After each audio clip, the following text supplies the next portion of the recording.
మదన్ గోపాల్ రాజు Hare Krishna Matajis and prabhujis అందరికీ తెలుగు గీత కార్యక్రమానికి స్వాగతం అండి. గోవింద ఈరోజు మనం కార్యక్రమాన్ని ప్రారంభించే ముందు జగన్నాథ స్వామి ఆశీస్సులు తీసుకుందాం. జై జగన్నాథ్ బలదేవ్ సుభద్రమయ్యకి జై, సుదర్శన్ భగవాన్కి జై, వామనదేవ్కి జై, హరే కృష్ణ పరశురామ మాతాజీ దండకన్నా గౌర్నితాయికి జై, పంచతత్వాకి జై, శ్రీల ప్రభుపాదికి జై.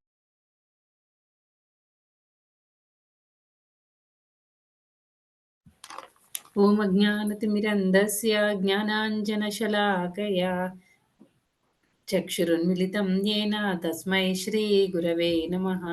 నమో విష్ణుపాదాయ కృష్ణప్రస్థాయ భూతలే శ్రీమతే భక్తివేదాంత స్వామిన్నితి నామినే.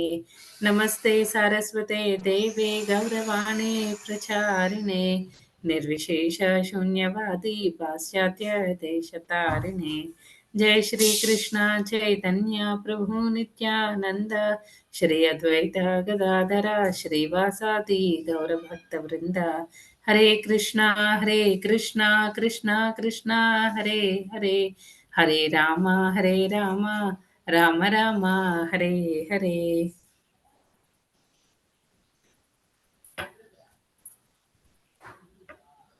ఈరోజు మనం 50, 51 రెండవ అధ్యాయం గీతాసారం నుండి 50, 51 శ్లోకాలు చూద్దామండి. ఫస్ట్ 50వ శ్లోకం. బుద్ధియుక్తో జహాతీహ ఉభే సుకృత దుష్కృతే తస్మాద్ యోగాయ యుజ్యస్వ యోగః కర్మసు కౌశలం. భావము. భక్తి యోగమునందు నియుక్తుడైన వాడు ఈ జన్మమునందే శుభ అశుభ ఫలముల నుండి ముక్తుడగును. కనుక కర్మయందరి నేర్పు అయినటువంటి ఆ యోగం కొరకు యత్నింపుము. 51వ శ్లోకం. కర్మజం బుద్ధియుక్తా హి ఫలం త్యక్త్వా మనీషిణః జన్మబంధ వినిర్ముక్తాః పదం గచ్చంత్యనామయం. భావము. ఆ విధముగా భక్తియోగమునందు నియుక్తులై మహర్షులు లేదా భక్తులు ఈ భౌతిక జగమునందు కర్మ ఫలముల నుండి తమను తాము ముక్తులను కావించుకొందురు. ఆ విధముగా వారు జనన మరణ చక్రము నుండి విడుదలను పొంది దుఃఖ రాహిత్య స్థితిని పొందుచున్నారు. ఇది ఈరోజు 50, 51వ శ్లోకాలండి. ఈ ఫస్ట్ అంటే ఇప్పుడు వరకు మనం చూసిన శ్లోకాల్లో 38వ శ్లోకం నుంచి 39 నుంచి 53 శ్లోకాల వరకు నిష్కామ కర్మ గురించి మాట్లాడతారు అనే విషయం మనం చర్చించుకున్నాం కదండి. అయితే ఈ రోజు అంటే నిన్నటి శ్లోకం వరకు 50వ శ్లోకం వరకు ఏంటంటే నిష్కామ కర్మ గురించి రకరకాలుగా చెప్తూ వచ్చారు. ఇప్పుడు ఈ 50వ శ్లోకం నుంచి ఏం చేస్తారంటే 49 వరకు మనకి నిష్కామ కర్మ అంటే ఏంటి, అది ఎలా చేయాలి, అవన్నిటి గురించి చెప్పారు. ఇప్పుడు 50వ శ్లోకంలో ఏంటంటే 50, 51, 52, 53 శ్లోకాల్లో తర్వాత వచ్చే 4 శ్లోకాల్లో ఏంటంటే దాని బెనిఫిట్స్ అన్నమాట. అలాగ చేయడం వల్ల ఈ నిష్కామ కర్మ యోగ, బుద్ధి యోగ లేదా భక్తియుత సేవ చేయడం వల్ల ఏంటి మనకు వచ్చే లాభాలు ఏంటి అనే విషయం గురించి చర్చిస్తున్నారనమాట. ఈ 50వ శ్లోకంలో ఏమన్నారు? బుద్ధియుక్తో జహాతీహ ఉభే సుకృత దుష్కృతే. ఎప్పుడైతే మనం ఈ బుద్ధి యోగంలో ఉంటామో, బుద్ధి యోగం నందు మనం ఉంటామో, అప్పుడు ఏమవుతుందంటే సుకృత దుష్కృత మనకి మనం చేసే ఈ సుకృతి ప్లస్ దుష్కృతిలో అంటే మంచి కార్యాలు చెడ్డ కార్యాలు ఈ రెండిటి నుంచి కూడా మనకి ముక్తి లభిస్తుంది అనమాట. అంటే వాటి ఫలముల నుండి ఆ కర్మ ఫలాల నుంచి మనకి ముక్తి లభిస్తుంది అనే విషయాన్ని చెప్తున్నారు. ఇంకా అందుకే ఏం చేయాలి అంటే ఈ బుద్ధి యోగం అనే దాన్ని మనం కంపల్సరీ చేయాలి అని చెప్తున్నారు. అయితే ఇప్పుడు మన ఇక్కడ ఈ శ్లోకం ఎలాగా స్టార్ట్ చేస్తున్నారు అంటే, ఇప్పుడు మనం చెడ్డ కర్మలు, శుభ అశుభ కర్మలు మనం ఏమైనా చేస్తే ఏమవుతుందండి, మనం ఆ కర్మల యొక్క ఫలితాన్ని మనం మళ్ళీ అనుభవించడానికి అని చెప్పేసి మనం ఈ భౌతిక ప్రపంచంలోకి రావడం జరుగుతుందన్నమాట, ఫలాల్ని అనుభవించడానికి. ఒకవేళ మనం ఇప్పుడు ఇక్కడికి వచ్చిన తర్వాత ఇదంతా భగవంతుడు చెప్తారు కదండి, ఈ భౌతిక ప్రపంచం మొత్తం నా అధీనంలో ఉంది. ఆయనే సుప్రీం కంట్రోలర్ అన్నమాట. అయితే ఆయనే ఈ భౌతిక ప్రపంచాన్ని సృష్టించి మనకి ఇచ్చారు. ఎందుకంటే మనం మన కర్మల్ని మనం అనుభవించాలి. ప్లస్ మనం భగవంతుడి నుంచి సెపరేట్‌గా ఎంజాయ్ చేయాలి అన్న ఆ మూడ్ మనకుంది కాబట్టి, సరే ఎంజాయ్ చేయండి అని చెప్పేసి ఆధ్యాత్మిక ప్రపంచంలో ఏముంటాయో అవన్నిటిని కూడా సంతోషము, దుఃఖము సంతోషము ఇలాంటివన్నీ అంటే మనకిక్కడ ఉన్న పాజిటివ్స్ అన్నీ కూడా ఆ స్పిరిచ్యువల్ వరల్డ్‌లో కూడా ఉంటాయి. కాకపోతే ఇదంతా ఏంటంటే మనకి కొంచెం అన్నమాట. అక్కడ చాలా అన్‌లిమిటెడ్‌గా ఉంటాయి. ఇక్కడేమో అన్నిటిని మనకిచ్చారు. ఇచ్చి ఈ భౌతిక ప్రపంచాన్ని సృష్టించి ఇక్కడికి పంపించారు. అయితే ఇవన్నిటికి కంట్రోలర్ భగవంతుడు. కానీ మనం ఇక్కడికొచ్చిన తర్వాత ఇప్పుడు మనం సపోజ్ మన ఆహ్, గవర్నమెంట్ ఇప్పుడు ఇండియాలో ఉంటున్నాము. ఇండియాలో మనకి కొన్ని రూల్స్ అండ్ రెగ్యులేషన్స్ ఉంటాయి. మీరు గవర్నమెంట్ ఇచ్చిన ఫెసిలిటీస్ అన్నీ ప్రొవైడ్ చేసిన ఫెసిలిటీస్ అన్నిటిని మనం ఉపయోగించుకోవాలి అనంటే ఏం చేయాలి మనం ఇప్పుడు రోడ్ల మీద వెళ్తున్నాము. ఆ రోడ్ టాక్స్‌లవి కట్టాలి. ఈ మనం అంటే తర్వాత మనం ట్రాఫిక్‌లో వెళ్ళేటప్పుడు ఆ రూల్స్‌ని, రెగ్యులేషన్స్‌ని ఫాలో అవ్వాలి. తర్వాత గవర్నమెంట్ ఏవో సర్టెన్ రూల్స్ అండ్ రెగ్యులేషన్స్ పెడితే అవన్నిటిని మనం ఫాలో అవ్వాలి. అలా ఫాలో అవ్వకపోతే ఏమవుతుంది? మనం మంచి సిటిజన్స్ అవ్వమనమాట. అవ్వము. ప్లస్ ఏమవుతుందంటే మనం దాని రిజల్ట్‌ని ఒకవేళ ట్రాఫిక్ సిగ్నల్స్‌ని బ్రేక్ చేస్తే, ఆ రూల్స్‌ని బ్రేక్ చేస్తే మనల్ని ఫైన్ వేస్తారు. లేకపోతే ఇంకా ఎక్కువైతే జైల్‌లో పెడతారు. ఇలాంటివన్నీ అవుతాయి. మనకి ప్రతి నెల మనం సాలరీ తీసుకుంటున్నాం. దానికి ఇన్‌కమ్ టాక్స్ అవి కట్టకపోతే ఇన్‌కమ్ టాక్స్ వాళ్ళు రైడ్ చేసి మనల్ని తీసుకొనెళ్ళిపోతారు. జైల్‌లో పెడతారు. ఇలా ఏంటంటే మనకి సర్టెన్ రూల్స్ అండ్ రెగ్యులేషన్స్ మన గవర్నమెంట్ పెట్టింది. వాటన్నిటిని మనం ప్రాపర్‌గా ఫాలో అవ్వాలి. ఒకవేళ అవ్వకపోతే దాని కాన్సిక్వెన్సెస్ మనం బేర్ చేసుకోవాల్సుంటుంది. అంటే దాని తర్వాత జరిగే పరిణామాలుంటాయి గదా! వాటిని మనం ఆహ్, అనుభవించాల్సుంటుందనమాట. అదే రకంగా ఈ మెటీరియల్ భౌతిక ప్రపంచంలోకొచ్చిన తర్వాత, ఈ భౌతిక ప్రపంచంలో కూడా కొన్ని ని నియమాలుంటాయన్నమాట. వాటిని మనం ఆహ్, బ్రేక్ చేస్తే ఏమవుతుందంటే, దానికి సంబంధించిన ఆ కర్మ ఫలాల్ని మనం అనుభవించాల్సొస్తుంది. అందుకే ఏం చెప్పారు? ఇవన్నిటికి కంట్రోలర్ ఎవరు? కృష్ణుడనమాట. శ్రీకృష్ణ పరమాత్మ. ఆయన మనకి ఆయన ఏం చెప్తున్నారు భగవద్గీతలో, మీరు చేసే కర్మలన్నీ కూడా అంటే మీ ఇంద్రియ తృప్తి కోసం కాకుండా, నా ఇంద్రియ తృప్తి కోసం, నా కోసం చేయండి. అప్పుడేమవుతుంది? దానికి ఎలాంటి కర్మ ఫలితం కూడా ఉండదు. మీకు ఎలాంటి కర్మలు అంటుకోవు అనే విషయాన్ని చెప్తున్నారనమాట. అయితే ఇక్కడ ఈ భాష్యంలో అంటే మొత్తానికి ఈ శ్లోకంలో ఏం చెప్తున్నారు? ఫస్ట్ బెనిఫిట్ ఏంటండి? 50, 51, 52, 53 ఈ 4 శ్లోకాల్లో మనకి 4 నిష్కామ కర్మయోగ లేకపోతే బుద్ధి యోగ ఫాలో అవ్వడం వల్ల వచ్చే లాభాల గురించి చెప్తున్నారు. అందులో ఫస్ట్‌ది అంటే 50వ శ్లోకంలో ఏం చెప్తున్నారండి? ఎప్పుడైతే మీరు శుభ, అశుభ కర్మలు ఆహ్, అంటే మీరు భక్తి యోగంలో ఉంటారో, ఈ శుభ, అశుభ కర్మల యొక్క ఫలితం మీకు అంటుకోదు. మీరు వాటి నుంచి ముక్తిని పొందుతారు అనే విషయాన్ని చెప్తున్నారనమాట. అది 50వ శ్లోకంలో మనకి అంటే భగవంతుడు మనకి చెప్తున్న బెనిఫిట్. అయితే ఇక్కడ ఈ ప్రభుపాదుల వారి భాష్యంలో ఏం చెప్తున్నారంటే, ఈ కృష్ణ చైతన్య మార్గం అనేది చాలా మనల్ని ప్యూరిఫై చేస్తుందనమాట. మనల్ని ప్యూరిఫై చేసి అసలు అర్జునుడు ఫస్ట్‌లో ఎలా స్టార్ట్ చేస్తాడండి? అర్జునుడు ఏమంటాడు? నేను యుద్ధం చెయ్యను అని చెప్తాడు. యుద్ధం చెయ్యను అంటే అక్కడ ఏం చేస్తున్నట్టు అర్జునుడు తను చేయాల్సిన కర్మ నుంచి తప్పించుకుంటున్నాడనమాట. యుద్ధం చేయకుండా ఉంటే ఎవరిని చంపాల్సిన అవసరం ఉండదు. అప్పుడు నాకెలాంటి పాపం రాదు అని చెప్తున్నాడనమాట. అంటే కానీ ఇక్కడ భగవంతుడు ఏం చెప్తున్నారు? నువ్వు బుద్ధియోగంలో కర్మలు చేయడం వల్ల నువ్వు ఒకవేళ అంటే ఏంటి? నా కోసం నువ్వు కర్మలు చేయడం వల్ల నువ్వు యుద్ధంలో వాళ్ళని చంపినా దానివల్ల వచ్చే రిజల్ట్ నీకేమి ఉండదు అని భగవంతుడు ఇక్కడ క్లియర్‌గా చెప్తున్నారనమాట. అది ఈ శ్లోకం చెప్పడంలో భగవంతుడి యొక్క ఉద్దేశ్యం అన్నమాట. నెక్స్ట్ ఇంకా అంటే నువ్వు కర్మల్ని పూర్తిగా సన్యసించకుండా కర్మల యొక్క రిజల్ట్‌ని సన్యసించు. ఆ రిజల్ట్‌ని వదిలేయి. అసలు రిజల్ట్ గురించి ఆశించకు. ఆ కర్మలు అంటే ఫైటింగ్ చేయాలి అర్జునుడు. ఆ ఫైటింగ్ ఎవరి కోసం చేయాలి? కృష్ణుడి కోసం చేయాలి. ఆహ్, అదే 38వ శ్లోకంలో కూడా చెప్తారు గదండీ! సుఖదుఃఖే సమే కృత్వా లాభాలాభౌ జయాజయౌ తతో యుద్ధాయ యుజ్యస్వం అని వస్తుంది కదా! అంటే ఏంటి? సుఖదుఖాల గురించి ఆలోచించొద్దు. లాభ నష్టాల గురించి ఆలోచించొద్దు.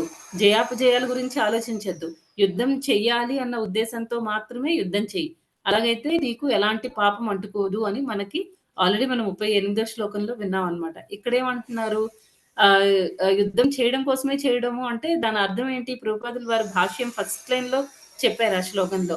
ఏమనంటే కృష్ణుడి ప్రీత్యర్థం, నా ప్రీత్యర్థం, కృష్ణుడి ప్రీత్యర్థం ఎప్పుడైతే మనం కర్మలు చేస్తామో దానివల్ల మనకి ఈ ఈ అంటే ఈ మనకి పాపం అనేది అంటుకోదు అని ప్రభుపాదుల వారు ఆ భాష్యంలో ఫస్ట్ లైన్‌లోనే చెప్పారనమాట. ఇక్కడ ఏం చెప్తున్నారు అంటే ఇక్కడ కూడా ఆ పాయింట్‌ని ఇంకా బలపరుస్తున్నారనమాట. కృష్ణుడి కోసం మనం ఏ కర్మలైతే చేస్తామో అవన్నిటి వల్ల ఏమవుతుందంటే మనలో కృష్ణుడి దయ మనకి లభిస్తుంది. కృష్ణుడి దయ లభిస్తే ఏమవుతుంది మనకి మన కర్మలు కృష్ణుడు మనకు ఆ జ్ఞానాన్ని ఇస్తారనమాట. ఎలాంటి కర్మలు చేయాలి, ఏది చేయకూడదు, తర్వాత ఏంటి అసలు మన ఒరిజినల్ పొజిషన్ ఏంటి, భగవంతుడికి మనకి ఉన్న సంబంధం ఏంటి, ఇలాంటి ఎన్నో క్వెషన్స్‌కి మనకి అర్థమవుతుందనమాట. ఇప్పుడు భగవద్గీత చదువుతాము. ఫస్ట్‌లో అసలు మనం చాంటింగ్ ఏమి చేయట్లేదు. చిన్నప్పటి నుంచి మనం ఎన్నో సార్లు భగవద్గీత చదివుంటాం. కానీ మనకి అర్థం కాదు. సరిగ్గా కొన్ని కొన్ని ఏవో కొన్ని కొన్ని అర్థమవుతాయన్నమాట. కానీ పైపైన అర్థమవుతుంది తప్ప ప్రతిదాని ఇన్నర్ మీనింగ్ ఏంటి అనేది మనకు అర్థమై ఉండదు. మనం ఫస్ట్‌లో చదివినప్పుడు. కానీ ఎప్పుడైతే మనం ఈ కృష్ణ చైతన్యంలోకి వచ్చి ప్రతిరోజు చాంటింగ్ చేస్తూ ఏవైనా మనకి వీలున్నంత వరకు మనం చేయగలిగినంత వరకు భగవంతుడి యొక్క భక్తులకి మనం సేవ చేస్తూ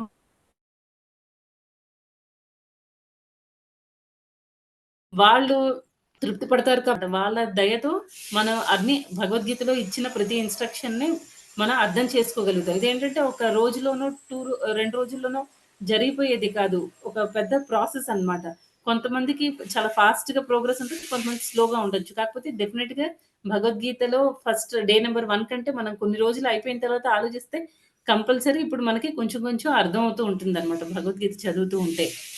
తర్వాత ఇదంతా ఆహ్, ఇంకా ఏం చెప్తున్నారంటే ప్రభుపాదుల వారి భాష్యంలో ఎన్నో జన్మల నుంచి ఇక్కడ మనం ఈ ఈ కృష్ణ చైతన్యం ప్రాసెస్ అనేది కృష్ణ చైతన్య ఈ భక్తి భావన అనేది ప్యూరిఫయింగ్ ప్రాసెస్ అంటున్నాం. పవిత్రీకరణ చేస్తుంది అని అంటున్నాం కదా! ఎలా పవిత్రీకరణ చేస్తుందంటే ఒకవేళ ఒక పెద్ద కాటన్‌ని మనం అంతా దూదుంటుంది కదా! అదంతా ఒక దగ్గర పెద్ద కుప్ప పెట్టి ఒక చిన్న అగ్గిపుల్లతో మనం మొత్తం ఆ పెద్ద కుప్పని కూడా మనం ఎలాగైతే కాల్చేయగలుగుతామో, అదే రకంగా ఏంటంటే, ఈ భగవంతుడి నామం తీసుకుంటే, భగవంతుడి నామము, భగవంతుడికి సంబంధించిన మనం భక్తియుత సేవ చేస్తే, మనం ఎన్నో జన్మల నుంచి చేసుకున్న ఆ పాపాల రాశులు, రాశులు అన్నీ పోగు పెట్టి ఒక దగ్గర మన చేసిన పాపాలన్నిటిని ఒక దగ్గర పోగు పెడితే, మొత్తం ఆహ్, ఒక హరినామంతో మొత్తం అవన్నీ అంటే శుద్ధ హరినామంతో మనం చేసే చాంటింగ్ లాగా కాదు. ఇంకా బాగా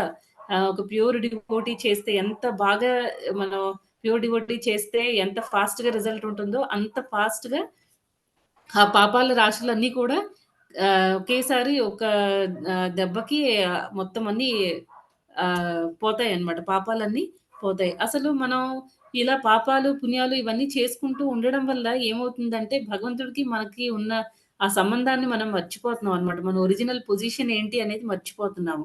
అయితే మరి ఆహ్, ఈ మరి అంధకారం నుంచి ఎలా బయటపడాలి? ఎలాగ మనం మర్చిపోయిన మన రిలేషన్‌ని భగవంతుడితో మనకున్న రిలేషన్‌ని మనం ఎలాగ మళ్ళీ స్టార్ట్ చేసుకోవాలి అనంటే దానికేంటంటే భగవద్గీత చదవాలనమాట. ప్రతిరోజు భగవద్గీత చదవాలి.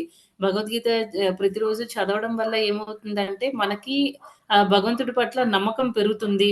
నమ్మకం పెరిగి ఎప్పుడైతే భగవంతుడి అనుగ్రహం కలుగుతుందో అప్పుడేమవుతుందంటే ఆ భగవద్గీతలో ఇచ్చిన అన్ని ఇన్‌స్ట్రక్షన్స్ మనకి అర్థమవుతాయి. ఇప్పుడు ఆహ్, తర్వాత మనకి భగవంతుడికి ఉన్న ఆ రిలేషన్ ఏంటి అనేది తెలుస్తుంది. రిలేషన్ ఏంటంటే భగవంతుడికి మనం నిత్య దాసులం కదా! ఆ విషయం మనం ఎన్నో సార్లు విన్నాం క్లాసెస్‌లో. అంటే భగవంతుడికి మనం నిత్య దాసులం కాబట్టి ఇప్పుడు భగవంతుడు మనకి మాస్టర్. మాస్టర్ అయినప్పుడు ఆయన గొప్పతనం తెలుస్తుంది. ఎప్పుడు సర్వెంట్ కంటే మాస్టర్ గొప్పవాళ్ళు కాబట్టి సర్వెంట్ ఎప్పుడు ఆ మాస్టర్‌కి సరెండర్ అయ్యి ఉంటాడు. అదే రకంగా మనం కూడా భగవద్గీత ఇన్‌స్ట్రక్షన్స్ చదవడం వల్ల భగవంతుడు మాస్టర్ ఆయన ఎనర్జీ ఏంటో తెలుస్తుంది. ఆయన పవర్ ఏంటో తెలుస్తుంది. ఆయన ఐశ్వర్యాలన్నీ మనకు తెలుస్తాయి. ఆయన మన పట్ల చూపిచ్చే మనం ఎన్ని పాపాలు చేస్తున్నామో మనకర్థమవుతుంది.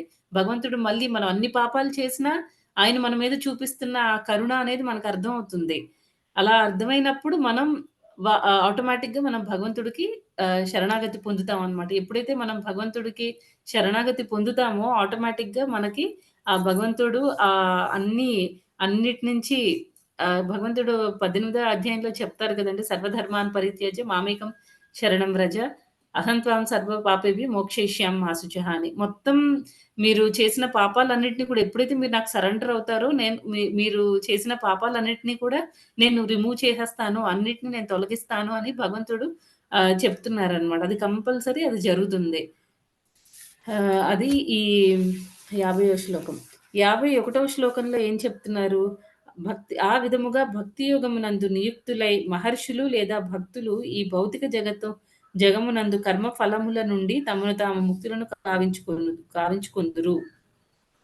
ఆ విధముగా వారు జనన మరణ చక్రము నుండి విడుదలను పొంది భగవద్ధామమును చేరుటకు దుఃఖరాహిత్య స్థితిని పొందుచున్నారు. ఇక్కడ ఏం చెప్తున్నారంటే ఎవరైతే భక్తి యోగంలో ఉంటున్నారో వాళ్ళందరూ ఈ భౌతిక జగత్తులో ఉన్న ఈ కర్మ ఫలముల నుండి తమను తాము ముక్తులు కావించుకుందురు. అంతేనా? అదే కాకుండా ఇంకా ఏం జరుగుతుంది? ఈ జనన మరణ చక్రం నుంచి ఇది సెకండ్ బెనిఫిట్ అన్నమాట. ఫస్ట్ బెనిఫిట్ ఏమో మనకి ఆ కర్మ ఫలముల నుంచి మనం ముక్తి పొందుతాము. ఆ గుడ్ అండ్ బ్యాడ్ రియాక్షన్స్ అనేవి ఉండవు. ఈ భక్తి యోగం ఫాలో అవ్వడం వల్ల అని 50వ శ్లోకంలో చెప్పారు.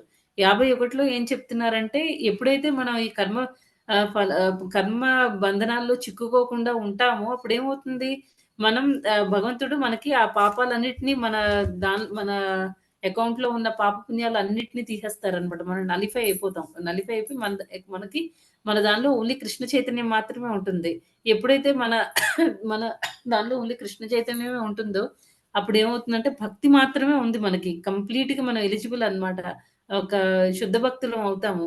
అలా శుద్ధ భక్తులం అయినప్పుడు భగవంతుడు మనల్ని మళ్ళీ ఈ జన్మ మృత్యుల సైకిల్‌లోకి మళ్ళీ రాకుండా చూస్తారన్నమాట. మనం భగవద్ధామానికి వెళ్ళడానికి, వైకుంఠానికి వెళ్ళడానికి మనం ఎలిజిబుల్ అవుతాము. అక్కడికి వెళ్ళాక మళ్ళీ ఇక్కడికి రాకుండా ఉంటామన్నమాట. ఆ విషయం చెప్తున్నారు 51వ శ్లోకంలో. ఇంకా ఇక్కడ ఈ ఆహ్, ఇక్కడ ఈ 51వ శ్లోకంలో హ్మ్. ప్రభుపాదుల వారు ఫస్ట్ స్టార్టింగ్‌లోనే ఒక మంచి శ్లోకం ఇచ్చారనమాట. సమాశ్రితాయే పల్లవ ప్లవం మహాత్పదం పుణ్య యశో మురారేః భవాద్భిర్ వ భవాద్ భవాంబుధిర్ ఆహ్, ధిర్వత్స పదం పరం పదం పదం పదం యత్విపదాం న తేషాం. దీనికి అర్థం ఏమని చెప్తున్నారంటే శ్రీమద్ భాగవతం 10వ స్కందంలో ఉందండి. విశ్వమునకు శరణ్యుడును ముక్తినిచ్చు ముకుందునిగా ప్రసిద్ధి నొందిన వాడును అగు శ్రీకృష్ణ భగవానుని పాద పద్మ నౌకను ఆశ్రయించిన వానికి సంసార సాగరము దూడ పాదముద్రయందలి జలమే కాగలదు. వైకుంఠము లేదా దుఃఖరహిత స్థలమైన పరమ పదమే ఆ భక్తుని గమ్యస్థానము కానీ అడుగడుగున అపాయం కలిగిన అన్య స్థానము కాదు. ఇక్కడ ఇది మనం చాలా సార్లు ఇది విన్నాము. ఇప్పుడు అది 10వ స్కందంలో ఇక్కడ ప్రభుపాదుల వారు రిఫరెన్స్ ఇచ్చారనమాట భాగవతం నుంచి. ఇక్కడ ఏం చెప్తున్నారు? ఎవరైతే ముక్తినిచ్చిన ముక్ విశ్వం మొత్తానికి కూడా ఆయన ప్రభువు తర్వాత ఆయన్ని శరణు వేడుకోదగ్గ పర్సన్ ఆయన. ప్లస్ ఆయన ముక్తినిస్తారు. అలాంటి ముకుందుడికి ఎవరైతే శరణాగతి పొందుతారో ఆయన పాద పద్మాలని ఒక నౌకగా కంపేర్ చేశారు. ఎవరైతే అతని పాద పద్మముల యొక్క నౌకని ఆశ్రయిస్తారో ఈ భౌతిక జగత్తు మొత్తం ఏంటంటే ఈ భవసాగరం మొత్తం ఒక చిన్న ఒక చిన్న దూడుందనుకోండి. ఆవు కాలు పాదముద్ర కూడా కాదు. ఆవు పాదముద్ర కూడా కాదు. దూడ పాదముద్రలో ఎంత వాటర్ అయితే పడతాయో ఈ భౌతిక సాగరం మొత్తం అంత చిన్నదిగా అయిపోతుందన్నమాట వాళ్ళకి. వాళ్ళు చాలా ఈజీగా భవసాగరాన్ని దాటేస్తారు. ఎవరు భగవంతుడి పాద పద్మములని ఎవరైతే ఆశ్రయం తీసుకుంటారో అలాంటి వాళ్ళు. తర్వాత అలాంటి వాళ్ళు చాలా ఈజీగా దాటేసి వాళ్ళ డెస్టినేషన్ ఏమని చెప్తున్నారు? వాళ్ళ గమ్యం ఏంటండి? వాళ్ళు వైకుంఠానికి లేదా దుఃఖరహిత స్థలమైన పరమ పదమే ఆ భక్తుని గమ్యస్థానము కానీ, అడుగడుగున అపాయము కలిగిన అన్యస్థానము కాదు. ఈ భౌతిక ప్రపంచంలో ఏం చెప్తున్నారండి? ఈ పదం పదం యత్ విపదాం అని చెప్తున్నారు. ప్రతి పదంలో కూడా, ప్రతి అడుగులో కూడా మనకి ఎన్నో విపత్తులున్నాయి అనే విషయాన్ని చెప్తున్నారు. అంతే కదండీ మనం రోజు లేచిన దగ్గర నుంచి నైట్ పడుకునే వరకు మనం అనుకుంటాం ఈరోజు నేను చాలా అన్నీ బాగా చేసేస్తాను. అన్నీ బాగా చాలా బావుంటాను అని మనం అనుకుంటాం. కానీ ఆహ్, రాత్రి పడుకునేటప్పుడు మళ్ళీ రోజంతా ఏం జరిగిందా అని ఆలోచిస్తే ఎన్నో విషయాలు మనకు బాధ కలిగించే విషయాలుంటాయి. మనం హ్యాపీగా ఉన్నది చాలా తక్కువ అన్నమాట. ఎక్కువ దుఃఖంలోనే ఉంటాము. ఆహ్, ఒంట్లో బాలేకపోవచ్చు. ఏదైనా ఏదో ఒక ప్రాబ్లమ్ ఎవరైనా మన పిల్లలు చాలు మనకి చాలా ట్రబుల్ చేయడానికనమాట. మన పిల్లలు ఒక్కొక్కసారి మనల్ని ఇబ్బంది పెడతారు. ఆఫీస్‌కెళ్తే ఆఫీస్‌లో వాళ్ళు అంతవరకు మంచిగా ఉండేవాళ్ళు కూడా ఒక్కొక్కసారి చాలా చెడుగా బిహేవ్ చేస్తూ ఉంటారు మనతో. అలా ఏంటంటే ఈ రోజు మొత్తం ప్రతి క్షణం కూడా అడుగు అడుగునా కూడా మనకి ఎన్నో విపత్తులుంటాయన్నమాట. అలాంటి విపత్తులున్న ఈ భౌతిక జగత్తు నుంచి భగవంతుడేమో మనల్ని వైకుంఠానికి తీసుకొని వెళ్తారనమాట. అక్కడికి చేరుకుంటారు భక్తులనేవాళ్ళు వైకుంఠానికి. అసలు దుఃఖమే లేని వైకుంఠము అంటే ఏంటంటే నో మిషరీస్. కుంఠము అనేది ఉండదనమాట అక్కడ. మిజరీస్ ఏమి లేని, దుఃఖాలేమి లేని ఆహ్, బౌ ఆహ్, వైకుంఠానికి చేరుకుంటాము అనే విషయాన్ని చెప్తున్నారు. నెక్స్ట్ ఇంకా ఏంటంటే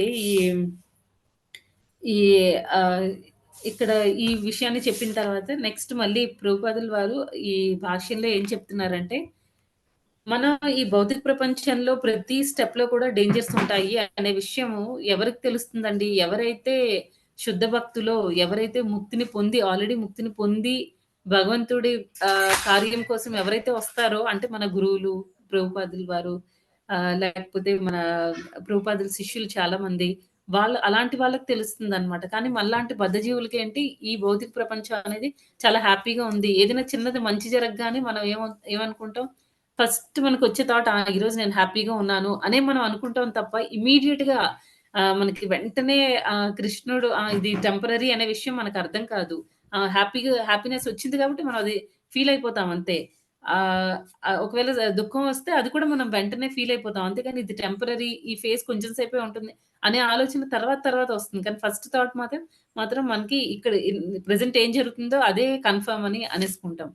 తర్వాత ఇంకా ఏం చెప్తున్నారంటే, ఇక్కడ ఏదో మనం ఈ అంటే ఈ దుఃఖాల నుంచి మనం బయటపడాలి అనంటే, ఏదో టెంపరరీ అడ్జస్ట్‌మెంట్స్ కొంచెం కొంచెం చేసుకొని, మనం ఇక్కడ కంటిన్యూ చేసేద్దాం అలా అనుకునే ప్లేస్ కాదనమాట. మనం ఎంత అడ్జస్ట్ అవ్వడానికి ట్రై చేసినా ఆహ్, అడ్జస్ట్ అవ్వని పరిస్థితి.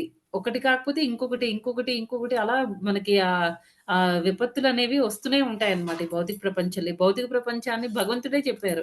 ఇది దుఃఖాలయం. ఇక్కడ టెంపరరీ అడ్జస్ట్‌మెంట్స్ చేసుకొని, మనం ఇక్కడ సంతోషంగా ఉండిపోదాము అని అనుకుంటే అవ్వదు. కంపల్సరీ మనం ఈ ఈ ప్లేస్ వదిలి బయటికెళ్ళాల్సిందే. ఈ ప్లేస్ వదలాలి అంటే ఏం చేయాలి? శుద్ధ భక్తుడి యొక్క సాంగత్యం తీసుకోవాలి. భగవంతుడు భగవద్గీతలో చెప్పిన ఇన్‌స్ట్రక్షన్స్‌ని వాళ్ళ నుంచి వినాలి. వాళ్ళకి సేవ చేయాలి. భగవంతుడికి సేవ చేయాలి. అప్పుడు మనకి ఈ అజ్ఞానం అనే అంధకారం నుంచి మనం స్లోగా బయటపడతామనమాట. అయితే ఇక్కడ ఇంకా ఏం చెప్తున్నారు? ఈ శుద్ధ భక్తులనే వాళ్ళు ఎలాగా వాళ్ళకి ఒక క్లారిటీ ఉంటుందనమాట వాళ్ళకి. ఈ భౌతిక ప్రపంచం అనేది ఈ దుఃఖాలయము ఇక్కడ ఉండకూడదు అని. వాళ్ళ నుంచి మనం వింటే మనకు కూడా జ్ఞానం వస్తుంది. ఆహ్, అయితే ఈ భౌతిక ప్రపంచంలో ఉండకూడదు అని మనం పదే పదే చెప్పుకుంటున్నాం గదా! ఉండకూడదు భగవద్ధామానికి వెళ్ళాలి అంటే ఏం చేయాలి? భక్తియుత సేవ. కృష్ణుడు మనకి ఎన్నో ఇన్‌స్ట్రక్షన్స్ ఇచ్చారు. ఆ! ఎప్పుడైతే మనం భక్తియుత సేవ అంటే శ్రవణం చేయాలి, కీర్తనం చేయాలి, సతతం కీర్తయంతో మాము అని చెప్పారు. ఒక గంట, 2 గంటలు పొద్దున్న ఒకసారి ఆరతి చేసినప్పుడు ఆరతి పాడడము, తర్వాత సాయంత్రం గౌరారతి, ఆ తర్వాత మధ్యలో ఒక 2 అవర్స్ చాంటింగ్, తర్వాత కొంచెంసేపు భగవద్గీత, తర్వాత అయిపోయింది. రోజంతా మిగిలిన అంతా అనవసరమైన విషయాలు మాట్లాడుకుంటాం. లేకపోతే అంటే ఇప్పుడు జాబులు చేయడం అది వేరు. అది కాదు. గాసిపింగ్ అలాంటివి చేయకూడదనమాట. కృష్ణుడికి సంబంధించిన ఏ విషయం మాట్లాడినా అది అది ఏమంటారు? అది గాసిపింగ్ కిందకే వస్తుందనమాట. హ్మ్. ఆహ్, అది ఏదైనా కావచ్చు. అది కృష్ణుడికి రిలేటెడ్ కాదు అంటే అది అనవసరమైన విషయం అన్నమాట. అది మనకి ప్రోగ్రెస్ అవ్వదు. ఆ మాటలు మనం మాట్లాడడం వల్ల, ఆ మాటలు మనం వినడం వల్ల అది మళ్ళీ మనల్ని ఇక్కడే ఉండేటట్టు చేస్తుంది. తర్వాత ఈ గొప్ప ఆచార్యులు ఏమంటున్నారు అంటే ఓన్లీ భక్తియుత సేవ ద్వారా మాత్రమే మనం ఈ భౌతిక ప్రపంచంలో నుంచి బయటపడి ఆధ్యాత్మిక ప్రపంచానికి చేరుకోగలం అనే విషయాన్ని చెప్తున్నారనమాట.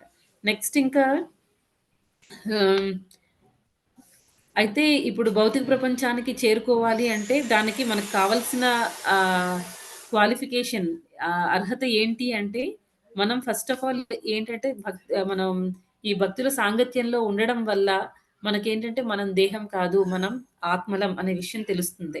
అది తెలిసిన తర్వాత ఏమవుతుందండి, మనకి భగవంతుడు అంటే మనకంటే మన అందరం పోతే ఎలాగా ఎవరో ఒకళ్ళు ఒక సుప్రీం అథారిటీ అనేవాళ్ళు ఉండాలి కదా! అయితే ఎవరో ఒకళ్ళు గొప్పవాళ్ళు ఉన్నారు అనే విషయం మనకర్థమవుతుంది. వాళ్ళకి, మనకి ఉండే రిలేషన్ ఏంటి అని తెలుస్తుంది. కృష్ణుడు ఆయన గ్రేట్ పర్సనాలిటీ. ఆయన దేవాది దేవుడు. మనం ఆయనకి దాసులము అనే విషయం అర్థమవుతుంది. వన్స్ ఎప్పుడైతే మనకు అర్థమవుతుందో, అప్పుడేంటంటే ఇంకా భగవంతుడికి మనం సరెండర్ అవుతాం. భగవంతుడు మనకి ఆయన్ని అర్థం చేసుకోవడానికి ఇంకా ఇంకా నాలెడ్జ్ ఇస్తారు. ఇంకా అప్పుడు ఆయన్ని ఎప్పుడైతే మనం కంప్లీట్‌గా అర్థం చేసుకోగలుగుతామో, మనం కూడా ఒక శుద్ధ భక్తుల్లాగా ఇంకా చెడు కర్మలు, మంచి కర్మలు, చెడు కర్మలు కాదు. ఓన్లీ కృష్ణ సంబంధ కర్మలు మాత్రమే చేస్తామనమాట. ఇలా చేయడం వల్ల ఏమవుతుందంటే మనం ఈ జన్మ మృత్యు సైకిల్ నుంచి బయటపడతాము అనే విషయాన్ని చెప్తున్నారు. కానీ ఈ నిరాకారవాదులు వాళ్ళెలా ఆలోచిస్తారు? వాళ్ళేమనుకుంటారంటే మనం భగవంతుడిలో ఐక్యమైపోతాం. అప్పుడు మనం కూడా దేవుడయిపోతాము. మనం కూడా కృష్ణుడిలాగా భగవంతుడయిపోతాం అనే విషయాన్ని అలా అనుకుంటారు. దానివల్ల ఏమవుతుందంటే వాళ్ళు మళ్ళీ ఈ ఈ జన్మ మృత్యువుల నుంచి వాళ్ళు బయటపడరు. మళ్ళీ మళ్ళీ వాళ్ళు ఇక్కడ తిరుగుతూనే ఉంటారనమాట. ఆ విషయాన్ని చెప్తున్నారు. నెక్స్ట్ ఫైనల్‌గా ఏమంటున్నారంటే ఈ బుద్ధి యోగ లాస్ట్ స్టేట్మెంట్ ఏం చెప్తున్నారంటే శ్రీకృష్ణ భగవానునికి ఒనర్చబడు సేవయే కర్మయోగము, బుద్ధి యోగము అనబడును. సులభ వాక్యములలో చెప్పవలెనన్న అదే కృష్ణ భక్తి అనబడును. భగవంతుడికి చేసే సేవే మనకి అదే కృష్ణ భక్తి అన్నమాట. అది అన్నిటికంటే మెయిన్. ఆహ్, తర్వాత ఇంకా శ్రీమద్ భాగవతంలో ఆ స్టేట్మెంట్ నాకు చాలా ఇష్టం అండి. శ్రీమద్ భాగవతంలో ఫస్ట్ క్యాంటోలో వస్తుంది గదా! మనం ఈ శుద్ధ భక్తులు అనేవాళ్ళు ఎంత వాళ్ళు గంగా నదిలో ఆహ్, అంటే శుద్ధ భక్తుల సాంగత్యం తీసుకోవడం చాలా గ్రేట్ అన్నమాట. ఈవెన్ గంగా నదిలో స్నానం చేయడం కంటే శుద్ధ భక్తుల సాంగత్యం తీసుకోవడం అనేది చాలా మంచిది అని అంటారు. ఎందుకంటే ఇప్పుడు గంగా నదిలో స్నానం చేస్తే జనరల్‌గా మనకి పాపాలవి పోతాయి అని అంటారు. అదే శుద్ధ భక్తుల సాంగత్యం తీసుకుంటే మనకి ఆ పాపాలు పోతాయి. ప్లస్ మనం ఆ పాపాలు చెయ్యాలి అనే ప్రవృత్తి కూడా పోతుందనమాట. అందుకే ఈ ఎప్పుడైనా ఎవరైనా శుద్ధ భక్తులొచ్చినప్పుడు మనం కంపల్సరీ వాళ్ళ సాంగత్యం తీసుకోవడానికి ట్రై చేయాలి. తర్వాత ఇంకా కృష్ణుడు ఏడవ అధ్యాయంలో అక్కడ చెప్తారు కదండీ! ఎప్పుడైతే మనం ఈ ఆహ్, ఆహ్, తేషాం అంతగతం పాపం. ఎప్పుడైతే మనకి ఆ పాపాలన్నీ చేయడం మానేస్తామో, తర్వాత పుణ్యకర్మలు చేయడం స్టార్ట్ చేస్తామో, అక్కడి నుంచి మనకి భగవంతుడి పట్ల ఇంట్రెస్ట్ అనేది డెవలప్ అవుతుందనమాట. ఈ 2 జరగాలి. పాపాలు చేయడం మానేయాలి, పుణ్యాలు చేయడం స్టార్ట్ చేయాలి. పుణ్యాలు చేయడం అంటే కృష్ణ సంబంధ కర్మలు చేయాలనమాట. ఎప్పుడైతే మనం అలా చేస్తూ ఉంటామో, మనకి మన ఒరిజినల్ కాన్స్టిట్యూషనల్ పొజిషన్ మన నిజమైన స్థితి ఏంటో తెలుసుకొని మనం భగవంతుడికి సరెండర్ అవ్వగలుగుతాం. ఇది అండి ఈరోజు శ్లోకం. తర్వాత ఇంకా ఒక ఇంకొకటేంటి అంటే మనం ఈ కృష్ణ భక్తి ఇక్కడ కౌశలం అనే వర్డ్ యూజ్ చేశారు కదా! కౌశలం అనే వర్డ్ యూజ్ చేశారు. దానికేమో భావంలో అర్థం నేర్పు అని ఇచ్చారు.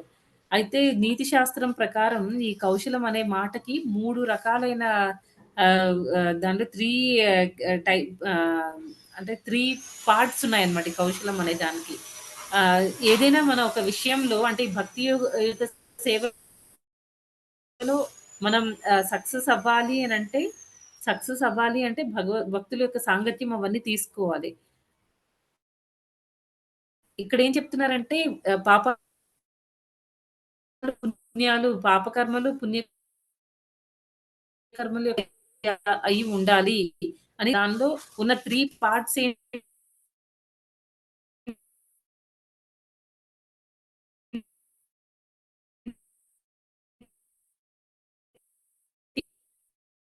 అంటే ఒకటేంటి అంటే మనం ఆ పర్టిక్యులర్ లాస్ట్‌దేంటి అంటే ఏకాగ్రత. ఈ 3 చాలా ఇంపార్టెంట్ అని నీతి శాస్త్రంలో ఈ కౌశలం అనే వర్డ్‌కి మీనింగ్ అలా ఇచ్చారనమాట.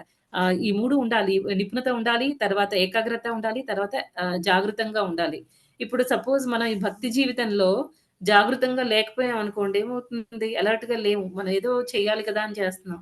సపోజ్ చాంటింగే తీసుకున్నాం. కొంతమంది 15 ఇయర్స్ నుంచి, 20 ఇయర్స్ నుంచి, 10 ఇయర్స్ నుంచి అలా ఎన్నో సంవత్సరాల నుంచి చేస్తూ ఉంటారనమాట. కాకపోతే ఏంటంటే వాళ్ళకి వాళ్ళలో ఆ టేస్ట్ అనేది డెవలప్ అవ్వదు. ఎలా అయినా సరే ఏదో 16 రౌండ్‌లు ఎప్పుడు కంప్లీట్ అయిపోతాయా అని చూసుకుంటూ చేస్తాం తప్ప ఆ టేస్ట్ అనేది డెవలప్ అవ్వదు. స్లోగా ఏమవుతుందంటే ఇంకా ఏదైనా కొంచెం ఆహ్, ఏదైనా ఇంకెవరైనా వచ్చి దానికంటే ఈ చాంటింగ్ వద్దు, ఈ హరినామం అంత ఎఫెక్టివ్ ఏం కాదు. ఇది ఇంకోటేదో చెయ్యి, ఈ మంత్రం ఏదో చెయ్యి. ఇది చేస్తే నువ్వు ఫాస్ట్‌గా ముక్తి పొందుతావు అని అనగానే మనం డైవర్ట్ అయిపోతాం అన్నమాట. మాయలో పడిపోతాం. అలర్ట్‌గా ఉండలేం. మాయ నుంచి మనల్ని మనం రక్షించుకోలేం. కాన్సంట్రేషన్ ఇవన్నీ చాలా ఇంపార్టెంట్.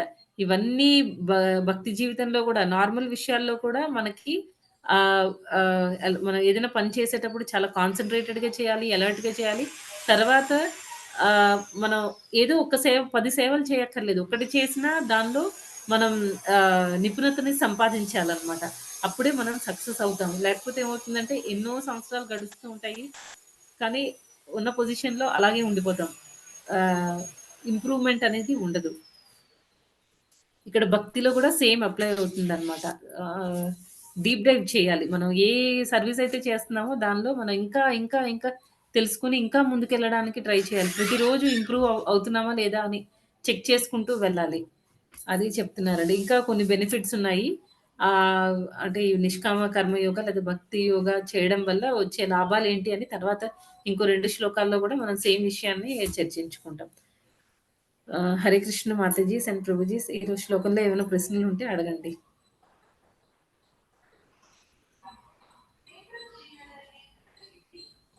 హరే కృష్ణ హరే కృష్ణ మాతాజీ. మాతాజీ.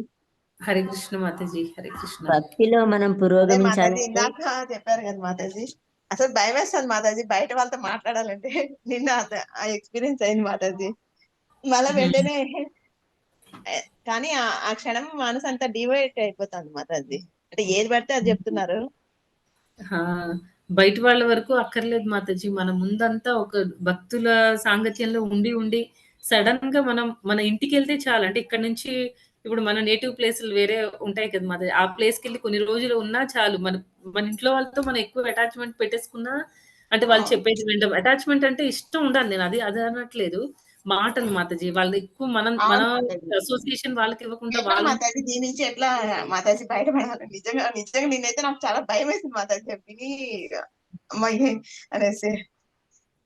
మాతాజీ అంటే అవతల పర్సన్ అంత ఇంపార్టెంట్ అవ్వకపోతే మనం ఎంత తక్కువ మాట్లాడితే అంత మంచిది మాతాజీ అలాంటి వాళ్ళతో. అంటే భక్తుల సాంగత్యం ఎక్కువ తీసుకోవాలి. అభక్తుల సాంగత్యం పూర్తిగా అంటే తీసుకోకుండా ఇప్పుడు ఉంటే అంటే ఇప్పుడు సమాజంలో ఉన్నప్పుడు వీళ్ళు తగులుతూ ఉంటారు కదా మాతాజీ. అవును. మనది వాళ్ళకివ్వాలి అని అంటారు మాతాజీ. అంటే ఇప్పుడు మాట్లాడాల్సొస్తే వాళ్ళు ఒకవేళ కొంచెం వాళ్ళు వినరు మాతాజీ, మనం డామినేట్ చేస్తున్నారు.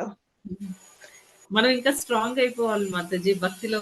ఇప్పుడు అంటే ఒక రోజులో అవ్వదు కదా మాతాజీ. ఇంకా టైం ఉంది. ఇంకా మనం చేస్తూ ఉండగా ఏంటంటే మేబీ మనం లేకపోతే అస్సలు వాళ్ళు మారట్లేదనుకోండి. వాళ్ళ వల్ల మనం ఎఫెక్ట్ అయిపోతూ ఉంటే వదిలేస్తే మంచిది మాతాజీ. ఇంకా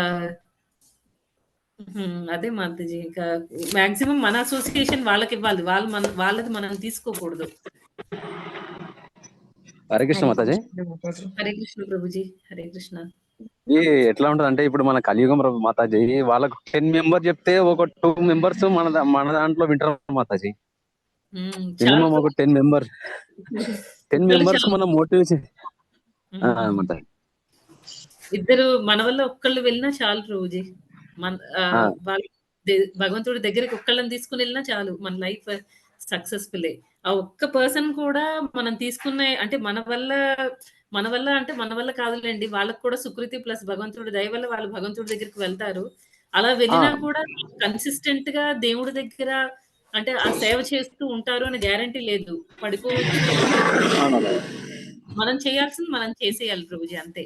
రిజల్ట్ భగవంతుడు చూసుకుంటాడు. అయితే వీళ్ళకి కూడా మనం ఏం చేస్తుంటే మళ్ళీ 2 days కోసారి 3 days కోసారి 1 week కోసారి వాళ్ళని ఫాలో అప్ చేస్తున్నాం మాతాజీ. లేకుంటే వాళ్ళు మర్చిపోతుంటారు మధ్యలో.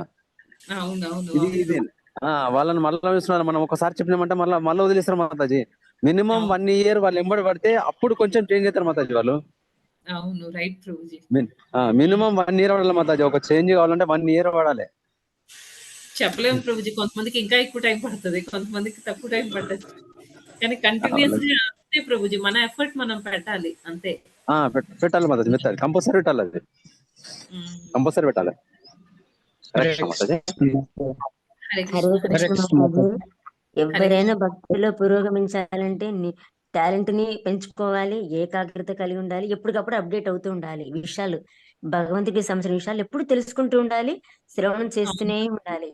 అసలుకి ప్రతి శ్లోకంలో కూడా మాతాజీ ఒక 1 మినిట్ నుంచి చెప్తూనే ఉన్నారు కదా, ఇదే అసలు మనం చేసే ప్రతి కర్మ కూడా భగవంతుని ప్రీత్యర్థమే చేస్తే మనకు అటు పాపకర్మ గాని పుణ్యకర్మ గాని ఉండదు. సో అన్ని బ్యాలెన్స్ అవుతాయి కాబట్టి అది మనకి భగవంతుడికి దగ్గరికి వెళ్ళడానికి అవకాశం ఇస్తుందని చెప్పి అసలు ఎన్నిసార్లు కృష్ణ భగవానుడు చెబుతున్నారు, నా ప్రీత్యర్థం చేయండి మీరు చేసే కర్మలన్నీ అని.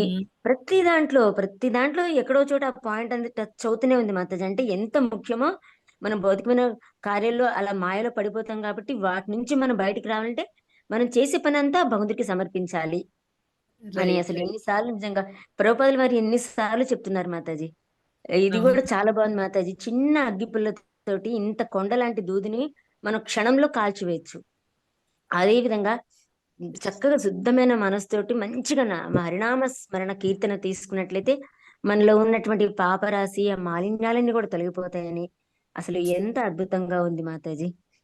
ఇంకా అసలు మళ్ళీ స్వామి పాద పద్మాలు గనక ఆశ్రయిస్తే దూడ యొక్క కాళ్ళలో నీరు ఎంత కొంచెం ఉంటుందో అంత కొంచెం నీరు నుంచి మనం దాటగలుగుతాము. అంటే అంత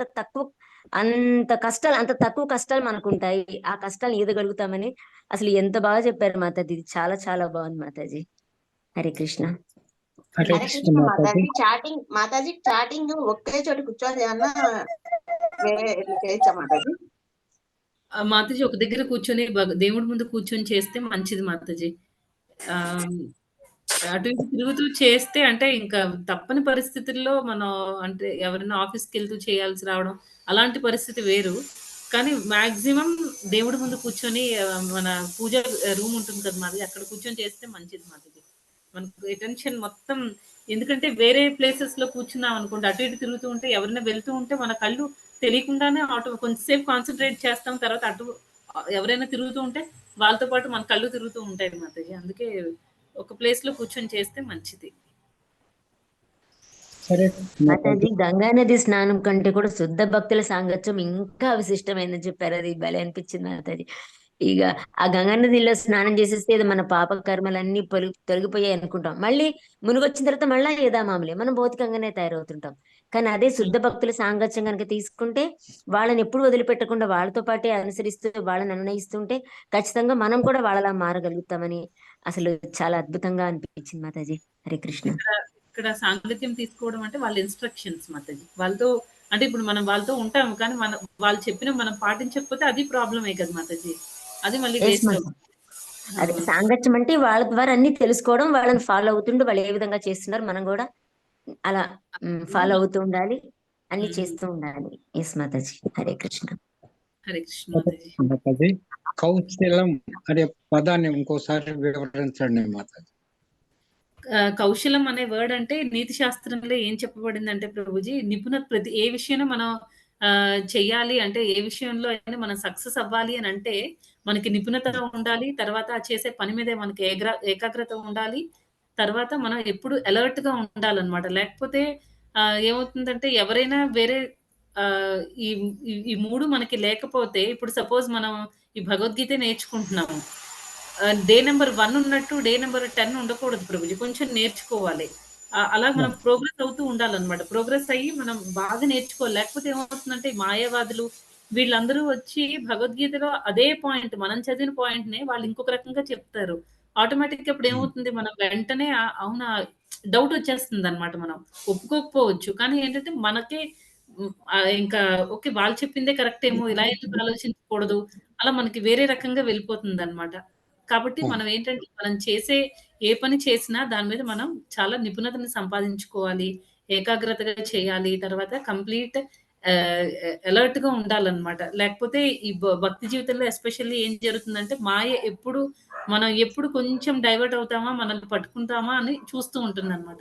ఎప్పుడైతే మనం డైవర్ట్ అవుతామో వెంటనే మాయ మనల్ని భగవంతుడి నుంచి దూరం చేసేస్తుంది.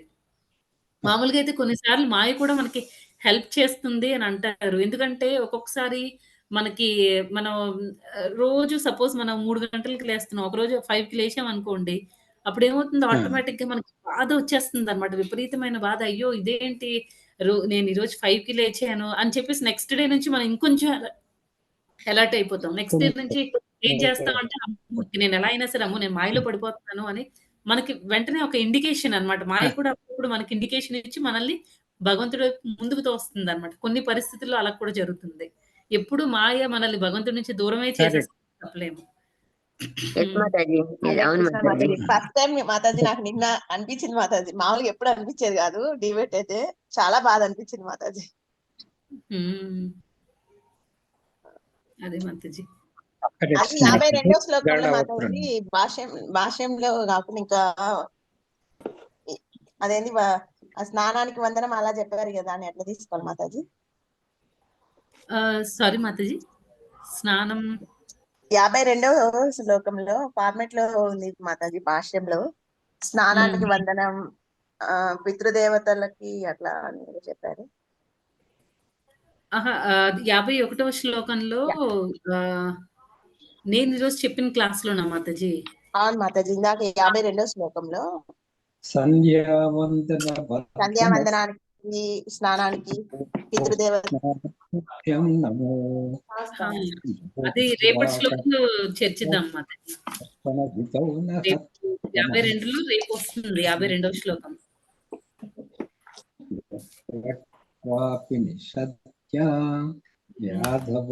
హరే కృష్ణ మాతాజీ దండవత్ ప్రణామాలు. హరే కృష్ణ మాతాజీ దండవత్ ప్రణామ్. హరే కృష్ణ. హరే కృష్ణ మాతాజీ దండవత్ ప్రణామ్. హరే కృష్ణ మాతాజీ. హరే కృష్ణ. హరే కృష్ణ మాతాజీ దండవత్ ప్రణామ్. హరే కృష్ణ మాతాజీ దండవత్ ప్రణామ్. హరే కృష్ణ మాతాజీ దండవత్ ప్రణామం. హరే కృష్ణ మాతాజీ దండవత్ ప్రణామం. దండవత్ ప్రణామ్ ప్రభు. హరే కృష్ణ. హరే కృష్ణ మాతాజీ. మాతాజీ దండవత్ ప్రణామం Mataji. Hare Krishna. Thank you so much Mataji. ఉత్తమ మాతాజీ. Thank you devotees. మళ్ళీ రేపు కలుద్దామండి. రిమైనింగ్ ఏదైతే లాభాలు ఉన్నాయో 52, 53లో అవి మనం రేపు డిస్కస్ చేసుకుందాం. Hare Krishna. Thank you devotees. Hare Krishna Mataji దండవత్ ప్రణామం. ధన్వత్ ప్రణాం ప్రభు.